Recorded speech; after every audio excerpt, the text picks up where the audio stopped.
Hello नमस्कार दोस्तों, स्वागत है आपका आपके अपने YouTube चैनल ओम गुरुकुल पर। और मैं अनिल वगैरह आपका स्वागत करता हूं।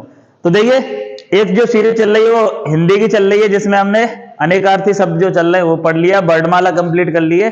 और एक जो साथ में सीरीज चल रही थी भारतीय संविधान की, तो उसमें आज कंप्लीट करने वाले हैं।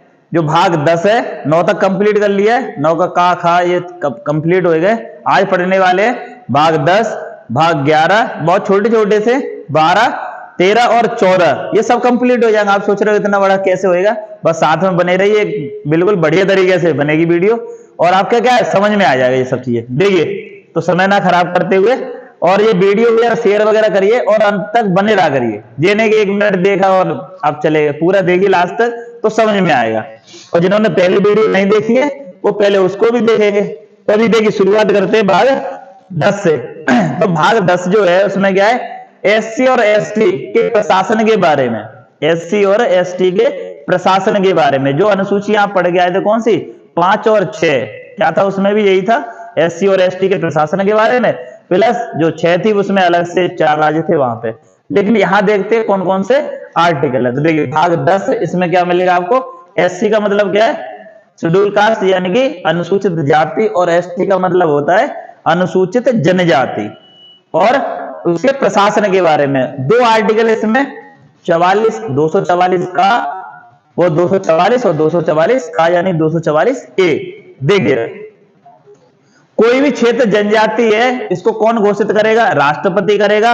और उसके शासन के बारे में भी कौन बताएगा, तो वो कौन करेगा, यानी कि राष्ट्रपति। वो उसको वहां पे प्रतिनिधि एक भेज देगा। क्या है, किसी भी जनजाति क्षेत्र को राष्ट्रपति क्या है, घोषित करेगा जनजाति क्षेत्र है, तथा उसका प्रशासन भी कौन करेगा, शासन भी कौन करेगा, राष्ट्रपति का ही होगा। वहां पे शासन किसका होगा, वहां पे राष्ट्रपति का। यही इसमें पूछा जाता है, ये ध्यान रखना। तो ये क्या है, भाग ये कंप्लीट है आपका। क्योंकि आपको क्या जानना है, कोई आप पीसीएस तो देने जा नहीं रहे, पीसीएस में भी इससे ज्यादा कुछ पूछता नहीं, मैं भी दे के आ रहा हूं। लेकिन आपने क्या इतना कंप्लीट करके चलने वाला, ठीक है कि नहीं। आगे देखिए, जो भाग जहां इंपोर्टेंट होगा वहां आपको भी मालूम है, जो शुरू से देख रहे हैं तो वहां मैं बहुत विस्तार से बताता हूँ। इनसे ज्यादा प्रश्न नहीं बनते, बस एक बार नजर में आना चाहिए आगे इसमें ये वाला। जैसे भाग 10 आ गया तो आपको पता होना चाहिए भाग 10 में क्या है, एससी और एसटी के प्रशासन के बारे में, ठीक है नहीं। आगे देखिएगा, आगे है भाग 11, संघ एवं राज्य के बीच शक्तियों का विभाजन। जो आप अनुसूची पढ़ के आए थे 7, क्या था जिसमें, संघ एवं राज्य के बीच शक्तियों का विभाजन। तो देखिएगा, संघ एवं राज्य के बीच शक्तियों का विभाजन आर्टिकल कौन सा इसमें, 245 से लेके और आर्टिकल बढ़ने कौन सा 263 तक। और वहां पे भी अनुसूची 7 में, अनुसूची 7 में भी यही चीज पढ़ के आए थे। लेकिन यहाँ पे क्या है, विस्तार से जानेंगे इस चीज को। देखिए, जो 3 सूचियां हैं जिसमें संघ सूची, राज्य सूची और संवर्ती सूची। संघ सूची पर कानून कौन बनाएगा, इस पे बनाएगा केंद्र, और राज्य सूची पर बनाएगा राज्य, और संवर्ती सूची पे दोनों मिलके बनाएंगे कानून। अगर कोई विवाद खड़ा होता है तो उस पर कानून किसका मान्य होगा, तो संसद बड़ा है यानी कि केंद्र बड़ा है तो केंद्र का मान्य होगा। अगला देखिए जरा, इनके कौन कौन से विषय हैं उसमें वो देखते हैं। जैसे देखिए, ऐसे करके समझिए जरा कि जो संघ सूची है उसमें जब संविधान लागू हुआ तो उस टाइम कितने थे, 97 विषय थे, फिर 3 ऐड हो गए। तो वर्तमान में पूछा जाएगा तो कितने, 100 है। देखते क्या लिखा है, देखिए 97 क्या थे पहले थे, 3 ऐड हो गए, तो वर्तमान में कितने, 100 है। ऐसी करके राज्य सूची में कितने थे, तो 66 थे जब संविधान लागू हुआ था। और अभी वर्तमान में कितने वहां पे, तो 5 माइनस हो गए, तो कितने रहेगा टोटल, 61 रह गए, ठीक है क्या नहीं। देखो, राज्य सूची में कितने थे, 65, 66 थे, 5 माइनस हो गए, तो टोटल कितने रह गए, 61 रह गए, ठीक है क्या नहीं। तो मूल संविधान में कितने, अगर पूछा जाए राज्य सूची में कितने विषय थे, तो थे वो 66, 5 माइनस हो गए, तो वर्तमान में कितने रह गए आपके, 61 रह गए। बात क्लियर है इतनी। अगला देखिए, अगला क्या है यहाँ पे, संवर्ती सूची है। तो संवर्ती सूची में जो 5 ये वाले थे यहाँ पे ऐड हो गए, यानी 47 थे, इसमें 5 और आएगा तो कितने हो जाएंगे, 5 और आएंगे तो 52 हो गए यहाँ पे, ठीक है क्या नहीं। अगला देखिए, तो वर्तमान में पूछा जाए संवर्ती सूची में कितने हैं, 52 है। और राज्य सूची में वर्तमान में पूछा जाए तो 61 है, और उसमें कितने 100 है, किसमें, संघ सूची में। तो इस पे कानून कौन बनाएगा, केंद्र बनाएगा, यानी कि संसद बनाएगी। या ऐसे कह सकते हो केंद्र बनाएगा, और इस पे कौन बनाएगा, विधानसभा बनाएगी। इस पे दोनों मिलकर बनाएंगे, लेकिन अगर कोई विवाद खड़ा होता है तो उस पर किसका मान्य होगा, केंद्र का मान्य होगा। ये सोचने वाली बात है। अगला देखिए, इसमें ये पूछा जाता है कौन सा विषय किस सूची का है। जैसे पूछा जाए इंडियन रेलवे, अरे नाम ही उस पर लिखा हुआ है इंडियन रेलवे, यानी कि भारतीय रेल, तो किसका होगा, भारत का, यानी कि संघ सूची का विषय होगा। और इंडियन आर्मी, ये उसी का होगा। भारतीय डाक, ये सब इसी के। तो देखते कौन कौन से, देखिए प्रतिरक्षा, यानी कि देश की रक्षा करने के लिए क्या सेना है, तो ये सब किस में आएंगी, केंद्र सूची का विषय, राज्य सूची का विषय नहीं है। विदेश मामले, किस देश से हमें क्या संधि करनी है, क्या करना है, ये सब किसका मैटर है, केंद्र का है, राज्य का कोई महत्व तो है नहीं इसमें। नागरिकता, नागरिकता किसकी होगी, संसद इस पे कानून बनाएगा। आपने देखा होगा भाग 2, जिसमें पूरा डिटेल एक एक आर्टिकल बताया था। और इस पे विधि बनाने का अधिकार किसका था, संसद का था नागरिकता पे। तो ये भी किस में आएगा, इसी में आ रहा है। संचार, यानी कि कहाँ नेटवर्क किस तरीके से चलेगा, ये किसका है, संचार इसी का है। केंद्र सूची का विषय ये ध्यान रखना, यानी कि संघ सूची का। परमाणु ऊर्जा, किस पे बम डालना है, जैसे बनने की हाँ भाई कल फेंक दो पाकिस्तान पे बम, तो ये किसका अधिकार होगा, ये मोदी ही तय करते हैं, यानी कि केंद्र सरकार ही तय करेगी, राज्य सरकार नहीं। ये ध्यान रखना। तो परमाणु ऊर्जा भी ये किसका रहेगा, इसी का रहेगा। युद्ध और शांति, यानी किसके साथ हम युद्ध लड़ेंगे, किसके साथ शांति से रहेंगे, ये सब किसके ऊपर डिपेंड है, केंद्र का, राज्य का कोई हस्तक्षेप नहीं है। दूसरा बीमा, जो बीमा है ये भी किस सूची का विषय है, ये भी आपका किसका है, संघ सूची का विषय। पूछा भी बहुत जाता है कि बीमा किस सूची का विषय है, तो ध्यान रखना किसका है, संघ सूची का विषय है। अगला देखिए शेयर मार्केट, कौन सा है, शेयर मार्केट किसका है, शेयर मार्केट एक्सचेंज ऑफर, ये कहां पर है, स्टॉक एंड एक्सचेंज, ये कहां पर, मुंबई में शेयर मार्केट। और ये किस सूची का विषय है, ध्यान रखना केंद्र का है। डाक, अभी मैंने बताया था भारतीय डाक, इंडियन पोस्ट लिखा रहता है, तो ये भी किसका होगा, संघ सूची का विषय। और क्या है, भारतीय डाक और तार पूरा ये। और रेलवे, रेलवे अभी मैंने बताया था इंडियन रेलवे लिखा होगा प्लस। समुद्री एवं हवाई जहाज मार्ग, ये भी सब किसके अंदर आएंगे, ये भी पोर्ट वगैरह वगैरह, ये सब किस में आते हैं, संघ सूची के विषय में। हवाई मार्ग, हाँ भैया हवाई मार्ग भी किसका है, केंद्र का है। नहीं तो एक राज्य का है भाई हम हेलीकॉप्टर उड़न नहीं देंगे तुम्हारे यहाँ से, समस्या हो जाएगी कि नहीं। तो इसलिए इसमें किस में रखे हुए हैं, ये केंद्र सूची के विषय है, यानी कि संघ सूची है। अगला बंदरगाह, पोर्ट, जो सी पोर्ट होते हैं ना बंदरगाह, तो वो भी किस सूची का विषय है, संघ सूची का विषय है। और क्या है आपका विदेश व्यापार, यानी कि किसी भी देश के साथ व्यापार कर रहे हैं किस तरीके से होगा, ये सब कौन है, कौन तय करेगा, संघ करेगा, यानी कि संघ सूची का विषय, ये ध्यान रखना। बैंक, बैंक किस सूची का विषय है, ये ध्यान रखना। बैंक और बीमा दोनों ही किसका है, संघ का है। और विदेश ऋण, यानी किसी बैंक से अब जैसे कुछ बनाना है तो क्या हम लोग लोन ऋण लेते, तो अभी जैसे राज्य वो किससे लेते, केंद्र से ऋण लेते, तो केंद्र कहां से लेगा भाई, तो वो केंद्र कहां लेगा, वो लेगा वर्ल्ड बैंक से ले लिया, एशियन डेवलपमेंट बैंक है उससे ले लिया। तो ये काम किसका है, विदेश से ऋण लेने। अब ये नहीं है कि यूपी को चाहिए पैसा, वो पहुंच गया कि वर्ल्ड बैंक दब गया, हम नहीं दे रहे तुम्हें भैया, पापा को भेजो, पापा का मतलब केंद्र, केंद्र आएगा। तो ये ध्यान रखना, विदेशी ऋण भी किसे मिलेगा, केंद्र सूची का विषय, ये ध्यान रखना। स्टॉक एक्सचेंज, अभी मैंने बताया था ये कहां पर है, मुंबई में, ये भी किस सूची का विषय, ये आपका संघ सूची का विषय। ये देखिए मुद्रा, नोटबंदी कौन करेगा, ये तो एन के योगी कर दे, मोदी का विषय, यानी कि केंद्र सूची का विषय। अगला देखिए reserve bank, reserve bank, reserve bank of India, ये तो कहीं लिखा नहीं है कि reserve bank of MP, reserve bank of क्या है यूपी, तो ये सब किसका है, केंद्र सूची का विषय है। अगला आयकर, इसका ध्यान रखना, पूछा जाता है आयकर, और कौन सा वाला आयकर जो है वो संघ सूची के विषय में नहीं आता है, तो उसका नाम है, ध्यान रखना, कृषि कर। तो कृषि कर आता है वो राज्य सूची में आता है, इसलिए इसमें क्या लिखा है, कृषि कर को छोड़कर।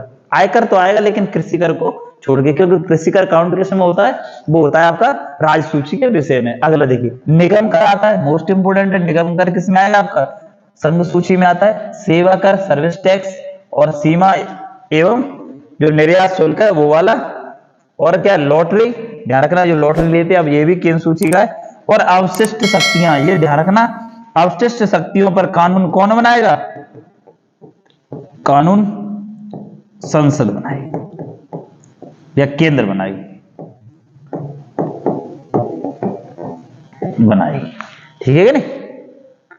अवशिष्ट शक्तियां, अवशिष्ट शक्तियां का मतलब जो विषय इतने दिए हैं जो बच जाए उन सब पे कानून कौन बनाएगा, केंद्र बनाएगा। और मोस्ट इंपोर्टेंट एक ध्यान रखना, जनगणना किस सूची का विषय है, तो ये भी आपका कौन सा है, संघ सूची का विषय है। अगला देखिए नेक्स्ट है आपका राज्य सूची।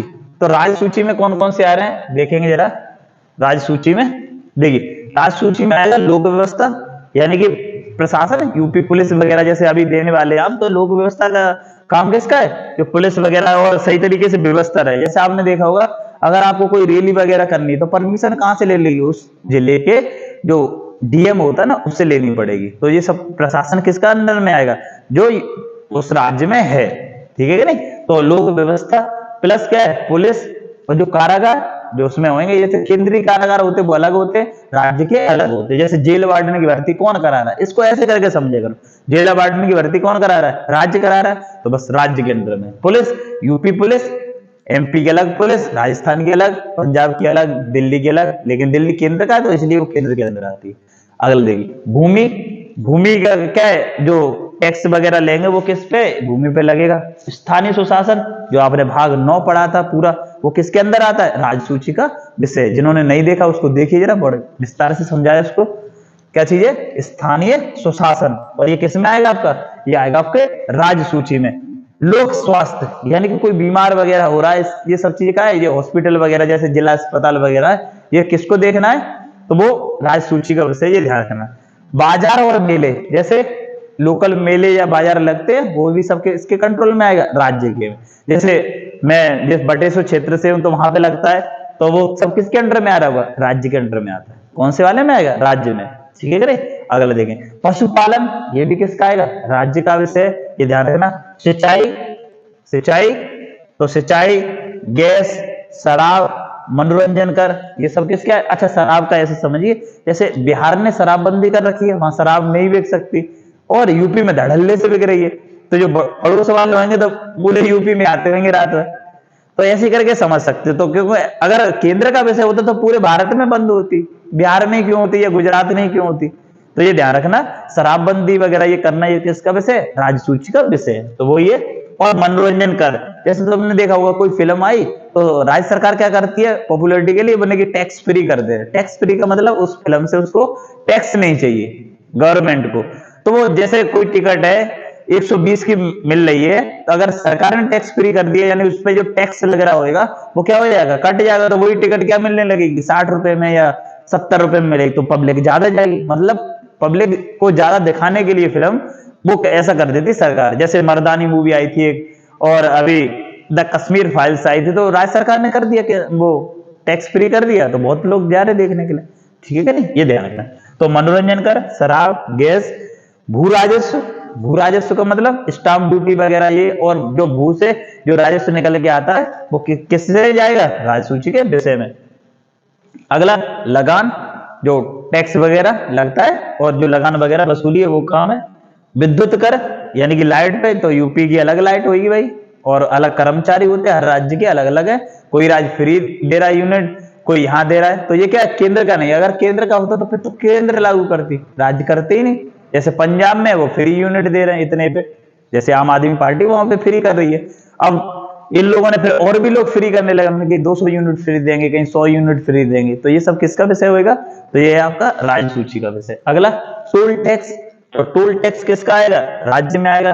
कृषि आयकर, अभी मैंने बताया था आयकर जो है वो है आपका केंद्र सूची का विषय, लेकिन उसमें लिखा हुआ स्पष्ट रूप से कृषि कर को छोड़ के। तो ये देखो कृषि कर काय में आएगा, राज्य सूची में। अब देखो जुआ और दाव, पत्ता खेलो आराम से, ये काय में आएंगे, राज्य के अंदर आएंगे। लेकिन लॉटरी ध्यान रखना, अंग्रेजी शब्द है तो वो काय में आएगा, वो आएगा संसद, यानी कि केंद्र इस पे कानून बनाएगा। काय पे, लॉटरी। लॉटरी ऐसे समझ लो बड़े बड़े सिटी में और पूरे भारत में खेल रही है। जुआ अपने कहीं गली मोहल्ला में दारू पी के खेल रहा है, तो वो काय में, राज्य सूची का वैसे। इस तरीके से थोड़ा सा आइडिया बनाएगा, हमें याद ही तो करना है, बाकी तो सब चीजें अलग रहेंगे। अगला देखिए, ये इंपोर्टेंट है, कौन सा, समवर्ती सूची। देखो समवर्ती सूची में क्या क्या आता है उसको भी समझेंगे जरा। समवर्ती सूची में एक तो आती है मोस्ट इंपोर्टेंट है शिक्षा। क्या चीज है, शिक्षा। जो शिक्षा है वो किस सूची का विषय है, समवर्ती सूची का। प्लस जो वन है वो किस सूची का विषय है, समवर्ती सूची का विषय। विवाह और विवाह विच्छेद, यानी कि विवाह कर रहे हो और डिवोर्स दे रहे हो, तलाक दे रहे हो, तो क्या है, ये सब किसके अंदर आएंगे, समवर्ती सूची। यानी कि दोनों के ही क्या होते हैं, कानून बनते हैं। अगर आपने देखा कि अगर क्या है इस पे विवाद खड़ा होगा तो केंद्र वाला कानून होगा वो मान्य होता है। किस पे? समवर्ती सूची में। अगला क्या है? जनसंख्या नियंत्रण एवं परिवार नियोजन। ये ध्यान रखना, जनसंख्या नियंत्रण एवं परिवार नियोजन, जबकि जनगणना जो है वो किसका विषय है? वो है आपका संघ सूची का विषय। लेकिन जनसंख्या एवं परिवार नियोजन, तो ये ध्यान रखना, ये समवर्ती सूची का विषय। अगला बाट और माप, ये भी क्या है? ये भी आपका कौन सा है? समवर्ती सूची का विषय। स्वच्छता और औषधालय, तो ये भी किसका है? आपका समवर्ती सूची का है। कारखाने, फैक्ट्री वगैरह, वन्य जीव जंतुओं का क्या है? संरक्षण, ये भी आपके किस में आएंगे? समवर्ती सूची में। दंड विधि, तो दंड विधि ये भी किस में आ रही? इसी में। प्रक्रिया विधि और न्याय प्रशासन, ये भी सब किस में आ रहे? इसी में आ रहे। अगला देखिए, विद्युत लाइट दोनों तरफ से भेजेंगे, लेकिन विद्युत कर जो लेगा वो कौन लेगा? राज्य लेगा। अगला देखिए, समाचार पत्र एवं पुस्तकें, ये भी किस में आ रही? समवर्ती सूची में। आर्थिक और सामाजिक योजना, ये भी किसमें? इसमें। और एक कृषि, कृषि की सूची का विषय, ये ध्यान रखना, कृषि समवर्ती सूची का विषय। शिक्षा और कृषि समवर्ती सूची का विषय, ये ध्यान रखना। लेकिन कृषि आयकर किस में आता है? वो राज्य सूची में आता है। और नॉर्मली आयकर जो आएगा वो किस में आता है? केंद्र सूची का विषय। अगर देखिए इसमें जो आर्टिकल है, एक बार में नहीं आए, दोबारा से रिपीट करके देख लो, लेकिन बार बार देखोगे तो याद जरूर रहेंगे। डिफिकल्ट चीजें, लेकिन जो बार बार पढ़ते हैं कोई भी चीजें बार बार प्रयास करते तो याद जरूर होता है। ऐसा थोड़ी ना याद ही नहीं होगा। देखिए इसमें क्या कह रहा है? एक आर्टिकल है, क्या कह रहा है इसमें? ये कह रहा है आर्टिकल 246, ये कहता है कि संघ सूची के विषय पर, संघ सूची के विषय पर कानून कौन बनाएगा? संसद बनाएगी। और राज्य सूची के विषय पर कानून कौन बनाएगा? राज्य बनाएगी। संघ सूची के विषय पर कानून कौन बनाएगा? संसद। राज्य सूची के विषय पर कानून कौन बनाएगा? राज्य। मैं पहले ही बता चुका हूं, लेकिन आर्टिकल ध्यान रखना कौन सा है? 246, 246। ये कह रहा है कि संघ सूची के विषय पर कानून राज्य बनाएगा, राज्य सूची के विषय पर कानून राज्य बनाएगा, और समवर्ती सूची पर दोनों बनाएंगे। अगर कोई विवाद खड़ा होता तो केंद्र का मान्य होगा। देखते जरा, तो देखिएगा कि राज्य सूची के विषय पर कानून राज्य बनाएगा, समवर्ती के विषय पर कानून दोनों बनाएंगे। लेकिन अगर कोई विवाद खड़ा होगा तो मान्य किसका होगा? मैं बार बार बोल रहा हूं, यही किसका मान्य होगा? तो वो मान्य होगा आपका किसका? केंद्र का। अगला देखिए, अवशिष्ट शक्तियों पर कानून बनाने का अधिकार। अवशिष्ट शक्तियों पर क्या है? कानून बनाने का संसद बनाएगा। ये मैंने वहीं पे बताया था, लेकिन आर्टिकल ध्यान रखना कौन सा है इसके लिए? आर्टिकल है आपका कौन सा? 248। अवशिष्ट शक्तियों पर कानून कौन बनाएगा? संसद बनाएगा। अवशिष्ट शक्तियों पर कानून कौन बनाएगा? संसद बनाएगा। आर्टिकल कौन सा है? 248। 249 क्या कह रहा है?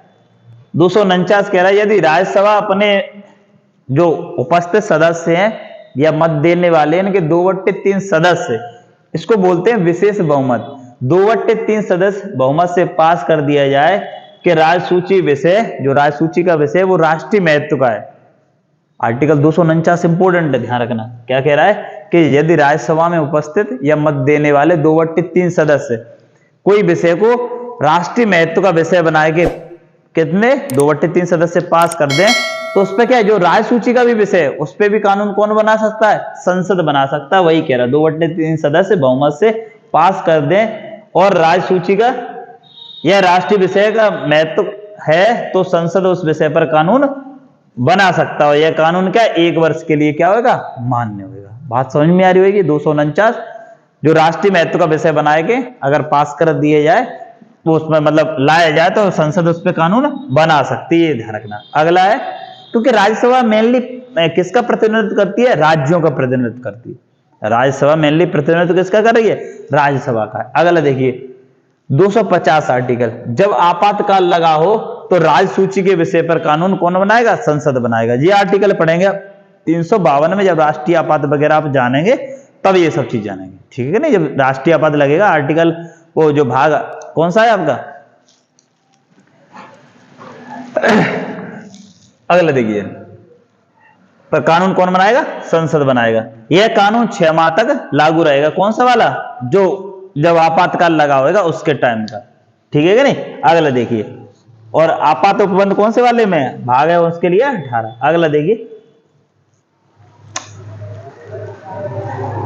सरकारी आयोग। ये क्वेश्चन पूछा जाता है कि सरकारी आयोग है वो किससे संबंधित है। तो सरकारी आयोग है केंद्र और राज्य के बीच जो शक्तियों का, केंद्र और राज्य के बीच जो संबंध है उसके बारे में ये क्या करता है, ये एक आयोग बनाया गया कब, 1983 में। कौन सा, सरकारी आयोग।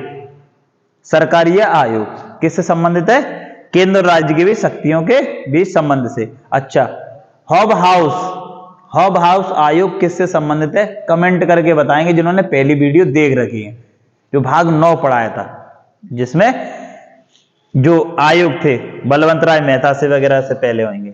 नहीं देखिए तो देखना, कमेंट करके जरूर बताना किससे संबंधित, कौन सा, हब हाउस आयोग। आर्टिकल देखिए, आर्टिकल 252, इसमें क्या कह रहा है, 2 या 2 से अधिक राज्यों के लिए उनकी सहमति से विधि बनाने की संसद की शक्ति है। क्या कह रहा है, अगर 2 राज्य कह रहे हैं कि नहीं हमारे पे संयुक्त रूप से संसद कानून बनाए दो, तो ऐसा समझ लो संसद जो है वो पापा है और राज्य क्या है उसके लड़के। अब दोनों लड़का सहमत है, कि यार हमारे का भी पापा बना दो, हमारे का भी बनेगी, चलो मिक्स करके बना दो। वही कह रहा है आर्टिकल 252, 2 या 2। अच्छा देखो, 2 या 2, 2 आ रही, तो ये तो बड़ा सिंपल सा आर्टिकल हो गया। 2 और 2 यानी 2 या 2 से अधिक राज्यों के लिए उनकी सहमति पर विधि बनाने की संसद की शक्ति है। ठीक है कि नहीं। और यह कानून क्या है, हमेशा के लिए लागू होगा और बदलाव संसद ही करेगी, क्योंकि संसद ने बनाया तो बदलाव भी कौन करेगा भाई, पापा ने नियम बनाया तो बदलेगा भी कौन, पापा ही बदल सकते हैं और तो कोई बदलेगा नहीं। अगला देखिए 253, अंतरराष्ट्रीय संधि को लागू करने के लिए, जैसे मैंने किसी देश के साथ क्या कर लिया है, संधि करी है। जैसे मोदी जी गए ऑस्ट्रेलिया में कुछ बोले आए कि ये चीज हमें, तुम्हें क्या करेंगे, तुम हमारे यहाँ फैक्ट्री लगाओ, हम तुम्हें यूपी में क्या दे देंगे, ये ऐसी जमीन प्रोवाइड करा देंगे। अब यहाँ यूपी में आए वो कह रहे ड्रामा कर दिया, या यूपी का तो छोड़ दो क्योंकि एक ही चीज है। जैसे मैं कह दूं बंगाल के लिए बोले आए वो कि आप फैक्ट्री लगा लेना, जो और जहाँ आएगी ममता बनर्जी गर्म हो जाए, या हम नहीं देंगे जगह, तुम कैसे बोले हमसे बिना पूछे। तो ध्यान रखना, तब वो राज्य उस पर कानून नहीं बनाएगा, उस पर संसद, मोदी ने कह दिया तो कह दिया भाई। तो यही है वो 253 में कह रहा है अंतरराष्ट्रीय संधि, यानी वो बात वहां क्या है, संधि को लागू करने के लिए क्या होगा, राज्य सूची के विषय पर कानून बनाने का अधिकार किसका हो जाएगा, संसद का। ये मोस्ट इंपोर्टेंट है, ये ध्यान रखना। क्या है 253 में क्या है, जब क्या होगा, अंतरराष्ट्रीय कोई संधि है उसको लागू करने के लिए जो राज्य सूची का विषय, उस पर भी कानून कौन बना सकती है, संसद बना सकती है। ये कौन सा 253। और 252 क्या है, 2 या 2 से अधिक राज्यों के लिए संयुक्त रूप से कानून बना सकती है कौन, संसद। देखिए अगला 262 में क्या है, 2 राज्यों के बीच नदी विवाद। 262 में क्या है, 2 राज्यों के बीच अगर नदी विवाद है तो उसके लिए कानून कौन बनाएगा, वो संसद देखेगी, या उस तरीका से इसको सॉल्व किया जाएगा। तो 2 राज्यों के बीच नदी विवाद है तो उससे संबंध जो विवाद होगा, फिर अब एक राज्य तो सॉल्व करने से रहा, तो उसमें हस्तक्षेप कौन करेगा, संसद करेगा। ठीक है कि नहीं। तो देखिए जरा आज देखिए, अभी देखते हैं भाग जो है 12, भाग 12 है और ये किससे संबंधित है, वित्त संपत्ति से संबंधित है। और आर्टिकल इसमें देखो 263 तक तो आप पढ़ चुके वहां पे। तो अब जो है वो आर्टिकल कौन सा है, 264 से लेके 300 का तक, 264 से लेके 300 का तक हम इसमें इंपोर्टेंट चीजें उनको पढ़ने वाले हैं। तो देखिए पहला जो आर्टिकल है इसमें, आर्टिकल है 265 के काय संबंधित है, वित्त संपत्ति। तो जो कर वगैरह वो इसमें ही होंगे, कौन सा कर है, किस तरीका से लिया जाएगा, उससे संबंधित है, ऐसे करके समझ लो।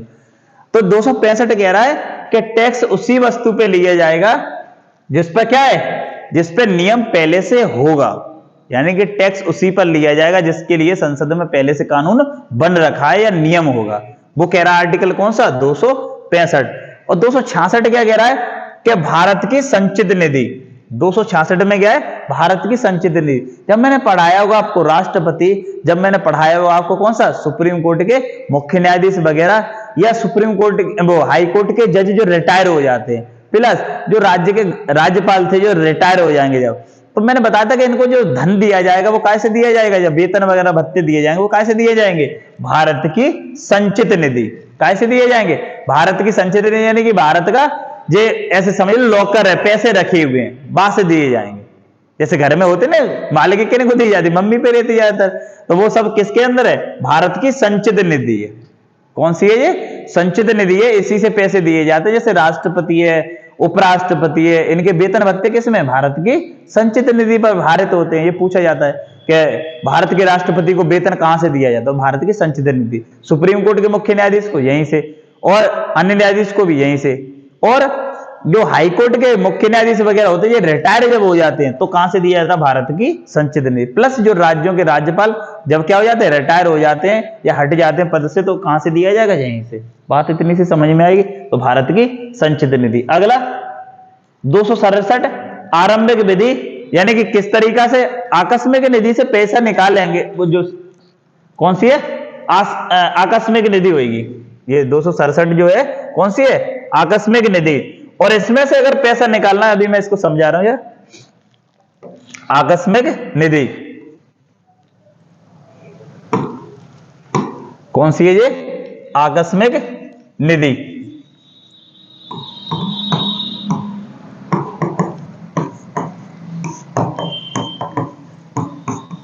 आकस्मिक निधि। अब आकस्मिक निधि में क्या होएगा कि जैसे कोई बजट वगैरह पेश किया मैंने कि चल रहा है, अब अचानक से, आकस्मिक का मतलब जैसे आपने पैसे दिए मम्मी को, मैंने कि 5,000 रुपए पूरा महीना खर्च चलाना, ठीक है, लेकिन मम्मी के पास एक्स्ट्रा भी तो रखे होंगे खजाने में, दुबकाए के मैंने कहीं ना कहीं से पॉकेट से या कपड़ा धोते टाइम कहीं से मिले हो, मतलब खजाना वहां अलग से रखा हो। अब वो जरूर मम्मी चाहिए या राज्य कहने लगा उन्हें पैसे चाहिए, तो फिर कहां से निकाले जाएंगे, वो निकाले जाएंगे आकस्मिक निधि से। आकस्मिक मतलब अचानक से उसकी जरूरत पड़ेगी निधि की। और ये किसकी अनुमति से निकलेंगे, तो ये ध्यान रखना, ये निकलेंगे आपके किसकी, राष्ट्रपति की अनुमति से ही निकल सकते, ऐसे नहीं निकलेंगे। बात समझ में आ रही कि नहीं, तो ये ध्यान रखेंगे। तो इसमें क्या है, 67 वाले में आकस्मिक निधि। अगला है 279 मोस्ट इंपोर्टेंट जीएसटी। क्या दिया है इसमें, गुड्स एवं सर्विसेज टैक्स, यानी कि जीएसटी। ये कब जोड़ा गया है, तो 2001 वह संविधान संशोधन था, 2016 में आया। और विधेयक कौन से नंबर का था, 122वां संविधान संशोधन विधेयक था। इस तरीके से भी पूछा हुआ है। लेकिन आप संविधान संशोधन पूछा जाए तो कौन सा इसमें संविधान संशोधन है आपका, कौन सा इसमें, ये ध्यान रखेंगे, वो है कौन सा, 101वां।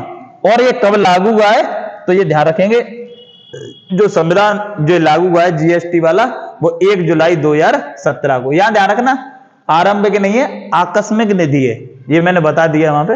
अगला, पहले जीएसटी अध्यक्ष, तो पहले जीएसटी अध्यक्ष कौन थे, तो अरुण जेटली के समय आए, तो अब तो रहे नहीं, वो खत्म हो गए। लेकिन पहले जीएसटी अध्यक्ष कौन थे, अरुण जेटली।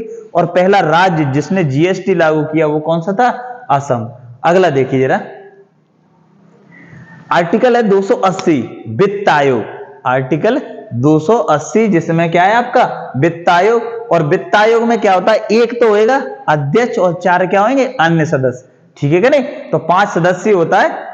और इसका कार्यकाल कितना होता है वित्त आयोग का, 5 वर्ष के लिए चुना जाता है। और पहले वित्त आयोग के अध्यक्ष कौन है, केसी नियोगी। केसी नियोगी कौन है, केसी नियोगी।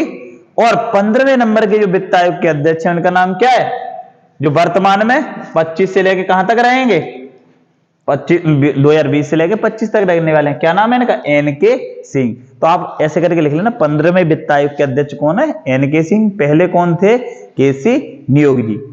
कौन है, केसी नियोगी, ये ध्यान रखना। कौन सा था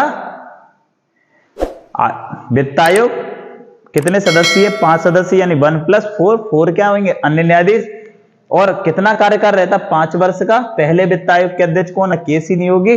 और वर्तमान में यानी 15वें वित्त आयोग के अध्यक्ष कौन है, वो है आपके एनके सिंह। ये ध्यान रखना, ठीक है कि नहीं। अगला देखिए, आर्टिकल 300 का मोस्ट इंपोर्टेंट, इस अगर टॉपिक से कोई प्रश्न बनने वाला सबसे ज्यादा, तो वो यही है, 44वां संविधान संशोधन 1978। कौन सा, 44वां संविधान संशोधन 1978। देखिए जरा क्या है कि एक आर्टिकल आपने देखा होगा जब मैंने पढ़ाया होगा, मूल अधिकार, उसमें था 19 फर्स्ट का चा और 31 आर्टिकल। इनको क्या था, जो पहले मूल अधिकार में ही थे, तो मूल अधिकार में 7 प्राप्त थे।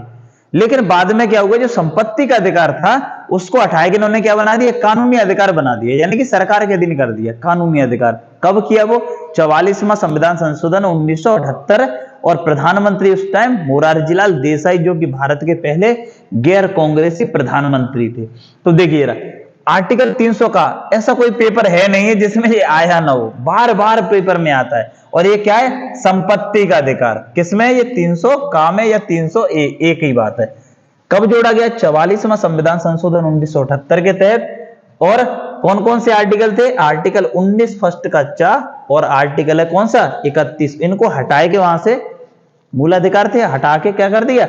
आर्टिकल 300 में शामिल करके क्या बना दिया है? कानूनी अधिकार बना दिया। ये ध्यान रखना। तो संपत्ति का अधिकार पहले मूल अधिकार था, पूछा जाए वर्तमान में क्या है तो कानूनी अधिकार है। ये ध्यान रखना, ठीक है कि नहीं। और पीएम कौन थे उस टाइम?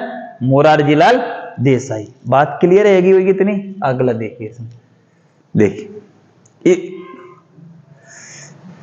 अब देखिए योजना आयोग है, योजना आयोग। तो योजना आयोग की स्थापना कब हुई है? ये पूछा बहुत जाता है। योजना आयोग की स्थापना, तो योजना आयोग की स्थापना हुई है आपकी 15 मार्च 1950, पंडित जवाहरलाल नेहरू है। और योजना आयोग का तुम्हें भी मालूम है अध्यक्ष कौन होता था? जो प्रधानमंत्री है वही अध्यक्ष होता था। फिर क्या हुआ कि पहले उपाध्यक्ष कौन है? गुलजारी लाल नंदा। गुलजारी लाल नंदा ऐसे प्रधानमंत्री है, 2 बार के कार्यवाहक प्रधानमंत्री। जब पंडित नेहरू मरे और उसके बाद कौन है? लाल बहादुर शास्त्री। तो 2 बार क्या रहे ये? कार्यवाहक प्रधानमंत्री। अब देखिए जो योजना आयोग है इसकी जगह पे क्या लाया गया? नीति आयोग। मोदी जी आए, नई घोषणा कर दी कि मैं एक नया लेके आया हूं। योजना आयोग में यह था कि प्लानिंग कमीशन इसको बोलते हैं, कि जो ये प्लान करता था योजना आयोग, यानी पंचवर्षीय योजना लागू होती थी इसमें। अब इसकी जगह बनने की 5 वर्ष बाद इसकी समीक्षा होनी है। अब बनने की नीति आयोग लेके आए जिसकी समीक्षा कितने साल बाद है? 15 साल बाद। तो ये बढ़िया है। तो इन्होंने क्या कर दिया? नीति आयोग लेके आए। और नीति आयोग की स्थापना कब हुई है? 1 जनवरी 2014 में तो बने ही मोदी जी पहली बार, और 1 जनवरी 2015 को क्या है? इसकी स्थापना कर दी गई। और पहले अध्यक्ष कौन थे? पीएम। जो पीएम होता वही नीति आयोग का अध्यक्ष रहता है। और कौन है वो? मोदी है। अच्छा, ये बार बार पूछा गया कि नीति आयोग कैसी संस्था है? संवैधानिक संस्था है कि असंवैधानिक? तो ये ध्यान रखना असंवैधानिक संस्था है, क्योंकि इसके लिए कोई आर्टिकल नहीं। ठीक है कि नहीं? अगला देखिए, तो नीति आयोग के पहले सीईओ कौन थे? तो सिंधु श्री खुल्लर। कौन है नीति आयोग के पहले अध्यक्ष? तो ये ध्यान रखना सिंधु श्री खुल्लर। और पहले उपाध्यक्ष तो अरविंद पनगड़िया। ठीक है कि नहीं? कौन थे? अरविंद पनगड़िया। बात क्लियर है इतनी? तो देखिए अब जो नेक्स्ट वीडियो आएगा जो उसमें बचा हुआ है, अब ज्यादा वीडियो बनने वाले हैं नहीं है, 3 के लगभग वीडियो और बनेंगे और ये पूरा संविधान आपका क्या हो जाएगा? बढ़िया तरीका से कंप्लीट हो जाएगा। और जिन लोगों ने साथ दिया उनके लिए बहुत बहुत धन्यवाद, जहां तक अभी तक जुड़े हुए मेरे साथ में। और ये आप लोगों का प्यार ये मनोबल बढ़ाता है और वीडियो बनाने का क्या होता है? मन करता है। 4 घंटा मैं ऑफलाइन क्लास लेता हूं, उसके बाद भी कर रहा हूं और उसी एनर्जी के साथ। प्यार ही तो है आपका। तो ऐसे प्यार को बनाए रखिए। वीडियो को क्या है ज्यादा से ज्यादा लोगों में शेयर करिए और कमेंट भी करिए, कोई कमी रहती है तो। ठीक है, मिलते हैं नेक्स्ट वीडियो में। जय हिंद, जय भारत।